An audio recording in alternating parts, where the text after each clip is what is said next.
Hi, in this video we are going to talk about breadth-first search, so let's get started. What is breadth-first search, or BFS? This is the most important graph traversal algorithms besides depth-first search. We visit every vertex exactly once, and we visit each neighbor vertex and the neighbors of these new vertices, so the running time of the algorithm is linear, which means it's ordo v plus e, where v denotes the number of vertices and e denotes the number of edges in our graph. So it has to store a lot of pointers, so it is not as efficient as depth-first search, but it has lots of applications. And we store these pointers in a abstract data type, a queue, for example. And maybe we are going to talk about quite advanced algorithms such as A-star search or iterative depth-first search, because both depth-first search and breadth-first search has disadvantages and some advantages. And iterative depth-first search, for example, tries to combine the advantages of both depth-first search and breadth-first search. So the main disadvantage of breadth-first search, to be clear, is that we have to store a lot of pointers. It constructs shortest path tree, so Dijkstra shortest path algorithm does a breadth-first search if all the edge weight are equal to 1. So that's why it's good. So how does it look?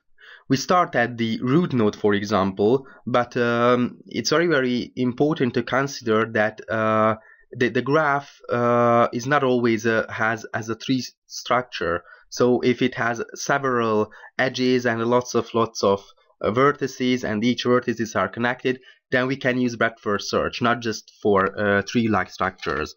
But here we are going to illustrate it with the help of a tree. So we start at the node, and we keep visiting its neighbors. So we keep iterating layers to layer, and we keep going deeper and deeper. So we visit its neighbors, 2 and 3.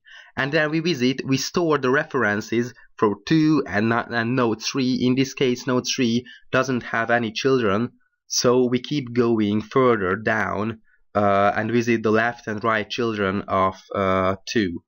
So 4 and 5. And then we are going deeper and visit the left child of 4, which is 6. And the graph has been traversed.